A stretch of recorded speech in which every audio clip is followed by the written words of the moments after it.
ସମସ୍ତଙ୍କୁ ADS knowledge ପଏଣ୍ଟରେ ସ୍ୱାଗତ ସହ ମୁଁ ଆପଣଙ୍କର ପ୍ରିୟ ଡିକେ ସାର୍। ଦେଖନ୍ତୁ ପିଲାମାନେ, ଆଜି 2/6/2026 ସିବିଟି ମୋଡ଼ରେ ହୋଇଥିବା OSSSCର ଆର୍ଆଇ, ଏଆର୍ଆଇ, ଅମିନ, ICDS, SFSର ଫାଷ୍ଟ ସିଫ୍ଟର କ୍ୱେଶ୍ଚନ୍ ଆନ୍ସରକୁ ଆମେ ଆନାଲିସିସ୍ କରିବା। ଆନାଲିସିସ୍ କରିବା ପୂର୍ବରୁ ଯେଉଁମାନେ ନୂଆ କରିକି ଆସିଛନ୍ତି ସେମାନେ ଚ୍ୟାନେଲଟିକୁ ସବସ୍କ୍ରାଇବ୍ କରିବା ସହିତ ବେଲ୍ ଆଇକନ୍ର ଅଲ୍ ନୋଟିଫିକେସନ୍ ଅନ୍ କରିଦେବେ, କାହିଁକିନା ମୁଁ ପ୍ରତ୍ୟେକ ଦିନ ଏହି ଟାଇପ୍ର ସିଫ୍ଟ ୱାଇଜ୍ କ୍ୱେଶ୍ଚନ୍କୁ ଆନାଲିସିସ୍ କରିଥାଏ। ତା ସହିତ ଜବ୍ ରିଲେଟେଡ୍ ନୋଟିଫିକେସନ୍ ଏବଂ ନଲେଜେବୁଲ୍ ଭିଡ଼ିଓ ମଧ୍ୟ ଏହି ଚ୍ୟାନେଲ୍ ମାଧ୍ୟମରେ ଆପଣମାନଙ୍କୁ ପ୍ରୋଭାଇଡ଼୍ କରିଥାଏ। ତେଣୁକରି ସିଧାସଳଖ ଆପଣମାନଙ୍କର ମୋବାଇଲକୁ ନୋଟିଫିକେସନ୍ଟିଏ ଚାଲିଯିବ ପିଲାମାନେ, ବୁଝିଗଲା। ଚାଲନ୍ତୁ ବିଳମ୍ବ ନ କରି ଆରମ୍ଭ କରିବା।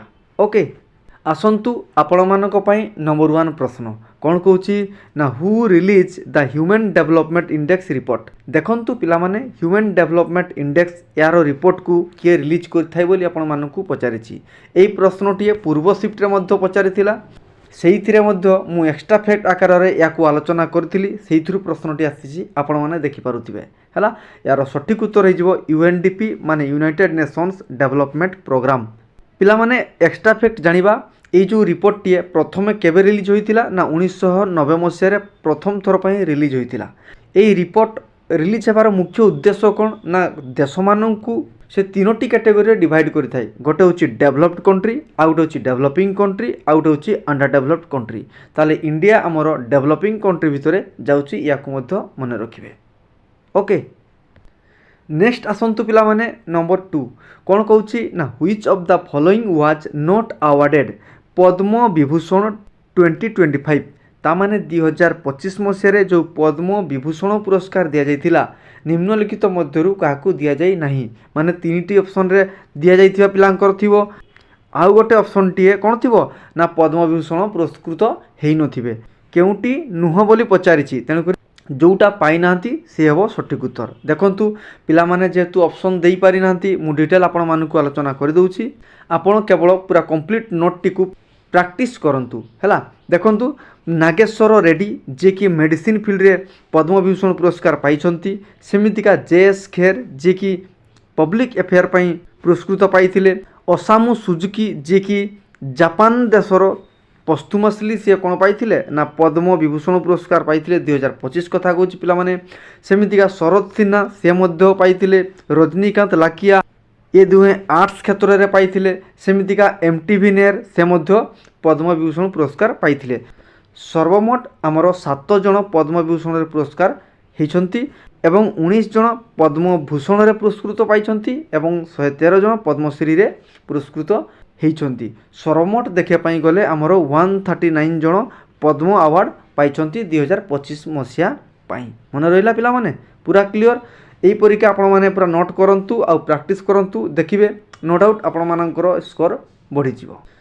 ନେକ୍ସଟ ଦେଖିବା number 3, which of the following is not an isotope of hydrogen. তার হাইড্রোজেনর আইসোটোপ কথা পচারছি পিলামানে। আইসোটোপ মানে কোণ?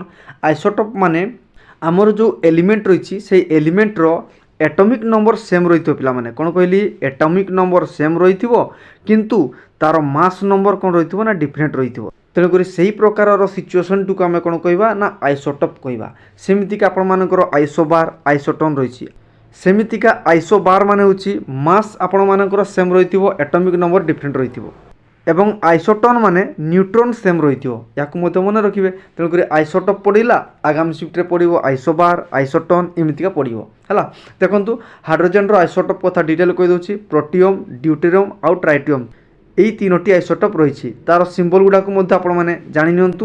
দেখন্তু এথিরে এটমিক নম্বর সবুডারে সেম রয়েছে, 1 রয়েছে, কিন্তু ইয়ার মাস মানে বস্তুত্ব সংখ্যা অলগা অলগা রয়েছে। এথিরে দেখন্তু 1 রয়েছে প্রোটিয়মরে, ডিউটেরিয়মরে কোণ রয়েছে 2 রয়েছে, ট্রাইটিয়মরে কোণ রয়েছে 3 রয়েছে। তেণু ইয়াকু মধ্য লক্ষ্য করবে। ওকে, নেক্সট দেখিবা নম্বর 4 কোণ কହୁଛି না, satellites are launched from which place of Odisha. ওড়িশারু কেউ জায়গারু আমার স্যাটেলাইটକୁ লঞ্চ করা যায় বলি পচারিଥିଲା। তেণুকরি কেউঠু পিলামানে আপনার সমস্তে জানিছন্তি, পূর্বরু মধ্য যে আরআই এক্সাম হয়েছিলা সেইথিরে মধ্য মু এই কোশ্চেনটিকে আনালিসিস করিছিলি। তেণুকরি সে কোশ্চেন গুড়াকু মধ্য আপনার ইম্পর্টাট হয়ে যাব। তেণু ইয়ার উত্তর হয়ে যাব APJ অব্দুল কালাম আইল্যান্ড। एक्स्ट्रा फैक्ट रे जानी रखियो पिला माने जदि आपण मानकर ऑप्शन रे doctor APJ Abdul Kalam island नथिबो ताले ऑप्शन रे कोन थिबो ना व्हीलर आइलैंड रहिथिबो। काहेकि पिला माने काहेकि ना पूर्वरु जो ब्रिटिश नेवी ऑफिसर थिले तांकर ना अनुसार सेटा को व्हीलर आइलैंड दिया जाइथिला। परे परे 2015 मसिया रे यार ना को change करिकरी APJ Abdul Kalam island दिया जाइछि। मन रहिला ताले को डिस्ट्रिक्ट जदि पचारे ताले भद्रक डिस्ट्रिक्ट कहिबे। हो चलंतु आमे देखिबा इंडिया रो तीनोटी जगह रे कोन करा जाय ना लॉन्च करा जाय। गोटे जगह तो मु कहली आपण मानकू आ गोटे जगह होची आपण मानकर आंध्र प्रदेश रो को जगह रे ना सतीश धावन स्पेस रिसर्च सेंटर श्रीहरिकोटा सेही जगह रे लॉन्च हेतै पिला माने हला। आ गोटे रहिछि आपण मानकर कोन ना Vikram Sarabhai space research centre सेइथुरु मध्य छडा जाय जोटा कि हमर कोठी अछि ना केरला रे अछि हला। तेणुक केरला आंध्र प्रदेश आउ ओडिशा तीनोटी जगार मुख्यतः आमर बालिस्टिक मिसाइल गुड़ा को सब लॉन्च करा जाए। मन रहा पिला माने हो आसतु परवर्ती प्रश्न को देखा नंबर 5 कौन कौची ना who founded the forward block को किए निर्माण करथिले के निर्माण करथिले ना नेताजी सुभाष चंद्र बोस याकू निर्माण करथिले। कोठी निर्माण करथिले ना वेस्ट बेंगल पश्चिम बंग रे करथिले केबे करथिले एक्स्ट्रा फैक्ट जानि रखंतु ना 3 मे 1939 मसिया रे कोन करथिले फॉरवर्ड ब्लॉक को निर्माण करथिले। काहे कि ना 1939 मसिया रे से कोन करथिले इंडियन नेशनल कांग्रेस आईएनसी ता पाखरु से कोन थिले ना महात्मा गांधी सहित किसी तांकर व्यक्तिगत बा कौन पॉलिटिकल व्यू रु मिसमैच हेतु से तेणुक आईएनसी रु से बाहरी करी नुआ गोटे पॉलिटिकल पार्टी तैयारी करथिले ता ना होची फॉरवर्ड ब्लॉक। मन रहिला एई पॉलिटिकल पार्टी रो पूरा ना होची ऑल इंडिया फॉरवर्ड ब्लॉक। मन रखिबे AIFB जोटा कि गोटे लेफ्ट विंग नेशनलिस्ट पार्टी रहिथिला याकू मध्य मन रखिबे बुझियला। नेक्स्ट देखियो पिला माने नंबर 6 कौन कौची ना what is the amount allocated of समृद्ध सहर योजना इन बजेट 2026-27 ता माने 2026-27 मसियार बजेट रो क्वेश्चन टी पिला माने पचारिथिला। एइथिरे कोन पचारिथिला ना समृद्ध सहर योजना रे केते टंका एलोकेट करा जायछि। पूर्व शिफ्ट रे मध्य मु कहली बजेट रिलेटेड रो प्रश्न आसुछि देखंतु आसीछि बजेट रिलेटेड रो प्रश्न आसुछि देखंतु आगामी शिफ्ट रे मध्य आसीबो तनु पढी कि जिवे। टोटल केते ना 320 कोटी टंका एलोकेट करा जायछि। सेमितिका पीएम ई बस सेवा पई 373 कोटी टंका सेमितिका स्वच्छ ओडिशा पई 710 कोटी टंका एलोकेट करा जायछि। सेही परिका अन्य सब एलोकेशन गुडा को निश्चय पढी करी एग्जाम्पल को जिवे। ओके नेक्स्ट आसतु नंबर 7 कौन कौची ना what is the political goal of Odisha province formation इन 1936 1936 मसिया रे हमर स्वतंत्र उत्कल प्रदेश तैयारी हेछि। आपण माने जानि छंती तार पॉलिटिकल गोल कौन थिला बोली आपण मानकू परीक्षा रे प्रश्न टिए पचारिथिला। तेणु करी कौन गोल थिला प्रथमे बेंगल रु अलगा हला परे से पुनी बिहार रु अलगा हेगिरी से स्वतंत्र उत्कल प्रदेश रे गठन हैला।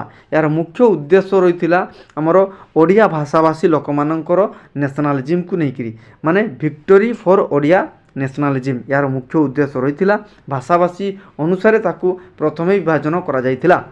यार मुख्य लीडर किए किए थिले ना मधुसूदन दास थिले आउ गोपबंधु दास थिले ता सहित अन्यान्य प्रसिद्ध लोक माने मध्य रहिथिले स्वाधीनता संग्रामी माने मध्य रहिथिले किंतु एमानंकर मुख्य लीडर भूमिका रे रही थाई हैला।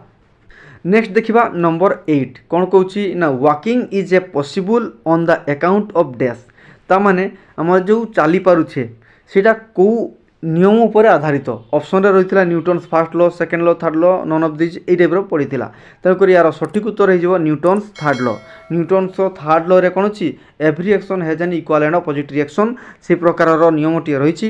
तेणुकर से नियम गुडा बहुत इंपोर्टेंट तार तीनोटी नियम रहिछि। प्रथम नियम कोन कहूछि ना लॉ ऑफ इनर्शिया कहूछि बा लॉ ऑफ गैलीलियो कहिथांती। सेमितिका सेकंड नियम कोन देइथाय ना फोर्स रो डेफिनेशन देइथाय माने F = ma force = mass into acceleration याकू मध्य मन रखिबे तार प्रॉब्लम मध्य एग्जाम रे आसी थाय पिला माने बुझियला। आ तार केस स्टडी हैला तार एप्लीकेशन गुडा को मध्य पढी करी टिके एग्जाम हॉल को जिवे निश्चय देखिबे ता भितरु प्रश्न आगामी सीट मान करे आसीबो हैला बुझियला ना पिला माने। हो चलंतु परवर्ती प्रश्न को माडी चलिबा पिला माने 9 नंबर प्रश्न को माडी आसंतु कोन कहूची ना who received the Major Dhyan Chand Khel Ratna award in 2025 2025 ମସିହାରେ ଆମର ମେଜର ଧ୍ୟାନଚାନ୍ଦ ଖେଳରତ୍ନ ପୁରସ୍କାରଟିଏ ଦିଆଯାଇଥିଲା। କିଏ ପାଇଥିଲେ ବୋଲି ଆପଣମାନଙ୍କୁ ପଚାରିଛି। ତେଣୁକରି ଏହାର ସଠିକ୍ ଉତ୍ତର ହୋଇଯିବ ମାନୁ ଭାକର। ମନେ ରଖିବେ, ଭାରତର ସବୁଠାରୁ ଶ୍ରେଷ୍ଠ ସ୍ପୋର୍ଟସ୍ କ୍ଷେତ୍ରରେ ଯଦି ପୁରସ୍କାର ଦିଆଯାଏ ସେଇଟା ହେଉଛି ଆପଣମାନଙ୍କର ରାଜୀବ ଗାନ୍ଧୀ ଖେଳରତ୍ନ ଆୱାର୍ଡ଼, ଯେଉଁଟାକୁ ପରେ ପରେ ରିନେମ୍ କରାଯାଇକରି ମୋଦି ସରକାର କ'ଣ କରିଛନ୍ତି ନା ମେଜର ଧ୍ୟାନଚାନ୍ଦ ଖେଳରତ୍ନ ଆୱାର୍ଡ଼ ଦେଇଛନ୍ତି।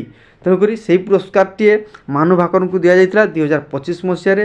ଏହି ଆୱାର୍ଡ଼କୁ ଆଉ ଏହି ପୁରସ୍କାର ସମୟରେ 25 ଲକ୍ଷ ଟଙ୍କା ପୁରସ୍କାର ଦିଆଯାଏ, ତା ସହିତ ମେଡ଼ାଲ, ସାର୍ଟିଫିକେଟ୍, ଅନ୍ୟାନ୍ୟ ସବୁ ଜିନିଷ ଦିଆଯାଏ ହେଲା। ମନେ ରଖିବା, ମାନୁ ଭାକର ହେଉଛନ୍ତି ଇଣ୍ଡିଆନ୍ ସୁଟର, ଯିଏକି 10 ମିଟର ଏୟାର ପିଷ୍ଟଲ ପାଇଁ ପ୍ରସିଦ୍ଧ। ଓକେ, ସେହିପରିକା ମେଜର ଧ୍ୟାନଚାନ୍ଦ ପୁରସ୍କାର ବିରାଟ କୋହଲି ମଧ୍ୟ ପାଇଥିଲେ, ତାକୁ ମଧ୍ୟ ମନେ ରଖିବେ। ହଉ ଆସନ୍ତୁ ବର୍ତ୍ତମାନ ଆମେ ଦେଖିବା ନମ୍ବର 10 କ'ଣ କହୁଛି। Which of the following 2 islands R located in Arabian C, ମାନେ ଆରବ ସାଗରରେ କେଉଁ 2ଟି ଦ୍ୱୀପ ରହିଛି ବୋଲି ଆପଣମାନଙ୍କୁ ପଚାରିଥିଲା। ତେଣୁକରି କେଉଁ 2ଟି ଦ୍ୱୀପ ଦେଖନ୍ତୁ, ମୁଁ କିଛି ଇମ୍ପୋର୍ଟାଣ୍ଟ ଦ୍ୱୀପମାନଙ୍କୁ ଆଲୋଚନା କରିଦେଉଛି, କାହିଁକିନା ପିଲାମାନେ ଅପସନ୍ ଯେହେତୁ ଦେଇପାରି ନାହାନ୍ତି, ତେଣୁକରି ଏତିକି ଯଦି ଆପଣମାନେ ନୋଟ୍ କରିଦେବେ ଆପଣମାନଙ୍କ ପାଇଁ ସଫିସିଏଣ୍ଟ ହେଇଯିବ। ଦେଖନ୍ତୁ, ଆମ ଭାରତରୁ ଲାକ୍ଷାଦ୍ୱୀପ ଗୋଟେ ଦ୍ୱୀପପୁଞ୍ଜ ରହିଛି, ମାନେ ଢେର ସାରା ଦ୍ୱୀପମାନଙ୍କର ସମାହାରରେ ଏହି ଲାକ୍ଷାଦ୍ୱୀପଟେ ତିଆରି ହେଇଛି।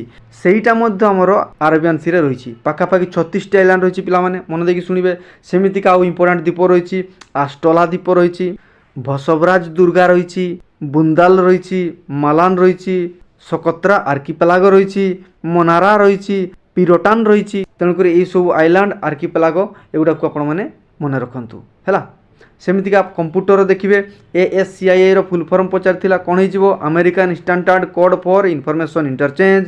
ଏହି ପ୍ରଶ୍ନଟିଏ ବାରମ୍ବାର ଆସୁଛି ପିଲାମାନେ, ତେଣୁକରି ନିଶ୍ଚୟ ଆଗାମୀ ମାନଙ୍କର ମଧ୍ୟ ଦେଖିବାକୁ ପାଇବେ। ତା ସହିତ କମ୍ପ୍ୟୁଟର ୱାର୍ଡ଼ ହେଲା, ଏକ୍ସେଲ୍ ହେଲା, ପାୱାର ପଏଣ୍ଟ ହେଲା, ଏଗୁଡ଼ାର ପ୍ରାକ୍ଟିକାଲ ଜିନିଷ ବା ବେସିକ୍ କନସେପ୍ଟରୁ ପ୍ରଶ୍ନ ସବୁ ଆସୁଛି, ସର୍ଟକଟ୍ କ୍ୱେଶ୍ଚନ୍ସ ମଧ୍ୟ ଆସୁଛି। ତେଣୁ ସେଗୁଡ଼ାକୁ ପଢ଼ିକିରି ଯିବେ ଆଉ କମ୍ପ୍ୟୁଟର ସେକ୍ସନରେ ଭଲ ସ୍କୋର ରଖିବେ।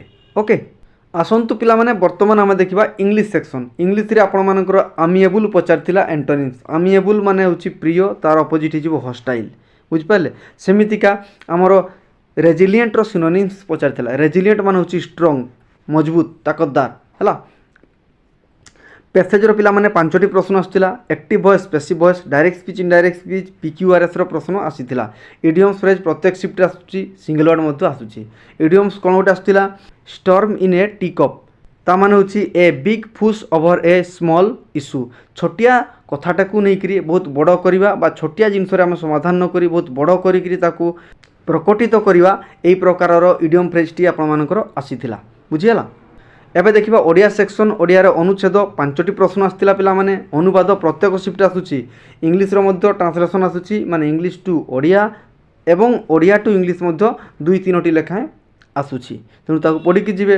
ପଟାର ତତ୍ସମ ପଚାରିଥିଲା ପିଲାମାନେ, ବହୁତ ଇମ୍ପୋର୍ଟାଣ୍ଟ। ତେଣୁକରି ତତ୍ସମ, ତଦ୍ଭବ, ବିଶେଷ, ବିଶେଷଣ, କେଉଁଟି ଅବ୍ୟୟ ପଦ ତାକୁ ଚିହ୍ନାଉ, ଏଇ ଟାଇପ୍ର ପ୍ରଶ୍ନ ଆସୁଛି, ତାକୁ ପଢ଼ିକିରି ଯିବେ, ବୁଝିହେଲା।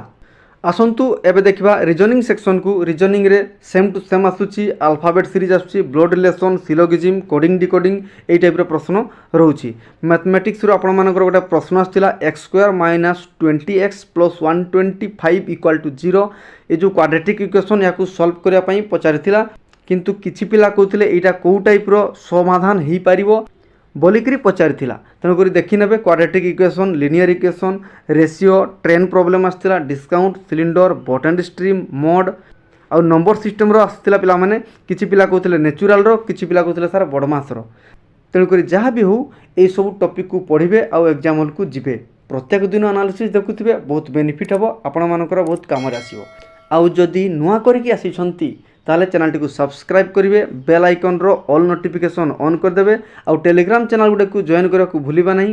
ଗ୍ରୁପ୍ରେ ମଧ୍ୟ ଜଏନ୍ କରିବେ। ଆଉ ସେସନ୍ କେମିତି ଲାଗିଲା ମତାମତ ନିଶ୍ଚୟ ଜଣାଇବେ। ଧନ୍ୟବାଦ।